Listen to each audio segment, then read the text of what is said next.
ब्रिल्स express newspaper vocab class में आप सभी का वेलकम।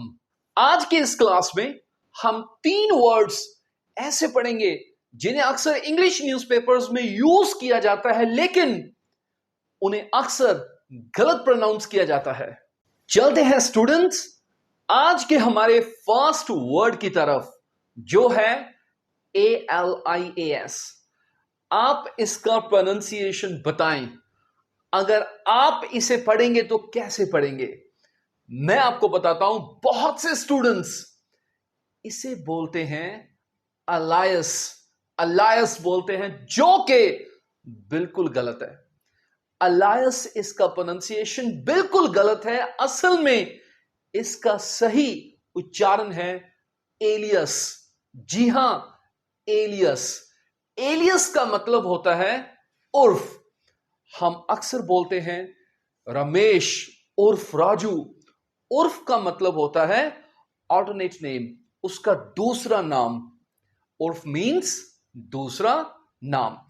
आओ चलते हैं एक सेंटेंस की तरफ। सेंटेंस देखिए हमारा क्या है। Police arrested Ramesh alias Raju for the bank robbery.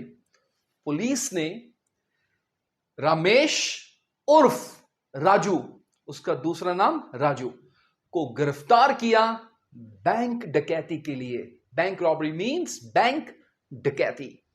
एक और सेंटेंस देखते हैं। अगला सेंटेंस है Surinder alias Sonu was nabbed near the railway station। Surinder उर्फ सोनू, जिसका दूसरा नाम सोनू है, उसे नैप किया गया। नैप का मतलब होता है दबोचना।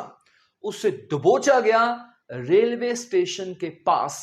सो इसे आपने अलायस नहीं कहना, क्या कहना है? एलियस। चलते हैं स्टूडेंट्स नंबर 2 की तरफ, और यहां लिखा है AKA। अब इसका प्रोनाउंसिएशन बताएं। बहुत से स्टूडेंट्स कहते हैं आका, एका। जी आप याद रखें, अगर आपको ये इंग्लिश न्यूज़पेपर में दिख जाए तो आपने इसे AKA ही प्रोनाउंस करना है। अच्छा, एक चीज और, इसमें डॉट्स भी कई बार लगे होते हैं, A.K.A। ये दोनों में कोई फर्क नहीं। इसका मीनिंग क्या होता है? जी इसका वही मीनिंग होता है जो एलियस का है, यानी उर्फ, दूसरा नाम। सो दूसरे नाम के लिए, उर्फ के लिए इंग्लिश में एक तो यूज करते हैं एलियस और दूसरा यूज करते हैं AKA। अच्छा, AKA क्यों कहा? क्या मतलब इसका? देखिए, असल में ये एक छोटा रूप है। ओरिजिनली एक्सप्रेशन है ऑल्सो नोन एज, यानी कोई इस तरह भी जाना जाता है। ऑल्सो नोन एज का छोटा रूप क्या हुआ? AKA। आओ एक सेंटेंस पर चलें।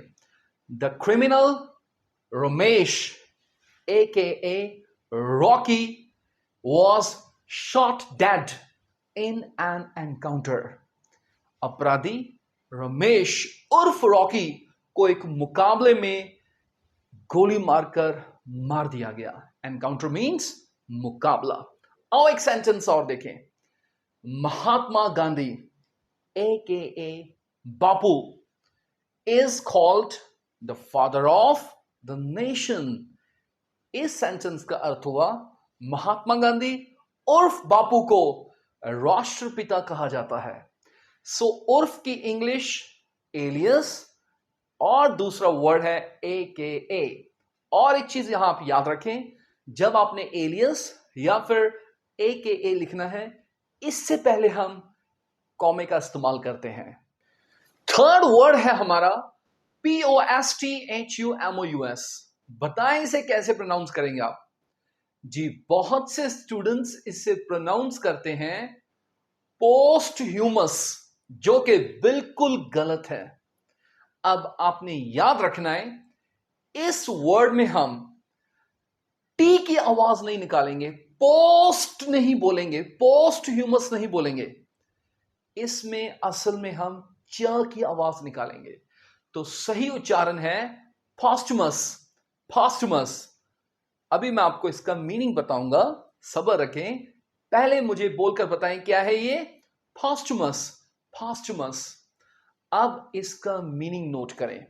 इसका मीनिंग है मरणोपरांत, मतलब मरने के बाद। सो इंग्लिश में कहें something that happens after persons death, like awards, publications, fame etcetera. Posthumous का मतलब है मरने के बाद। कई बार मरने के बाद किसी को कोई अवार्ड मिल जाता है, उसे हम पॉस्टुमस अवार्ड कहते हैं। आओ एक सेंटेंस की तरफ चलें और सीखें। सेंटेंस क्या है हमारा? The soldier was given a posthumous award. आगे लिखा है फॉर हिज ब्रेवरी। सैनिक को उनकी बहादुरी के लिए एक मरणोपरांत अवार्ड दिया गया। सो सैनिक शहीद हो गया था, लेकिन उनकी बहादुरी के लिए उन्हें क्या दिया गया? एक अवार्ड दिया गया। जो अवार्ड मरने के बाद दिया जाता है उसे हम क्या बोलते हैं? पॉस्टुमस अवार्ड। एक सेंटेंस और ले लेते हम। The actor received a posthumous honor from the government। अभिनेता को मरने के बाद सम्मान मिला सरकार से। सो जो सम्मान सरकार से मरने के बाद मिला उसे हम क्या कहेंगे? Posthumous honour. So my dear students, आज हमने 3 एक्सप्रेशंस सीखे। एलियस कहना है, अलायस नहीं। एलियस मीन्स उर्फ, और ए का मतलब भी क्या होता है? उर्फ। और इस वर्ड को आपने पोस्ट ह्यूमस नहीं कहना। क्या कहना है? पॉस्टुमस। मीनिंग है मरणोपरांत।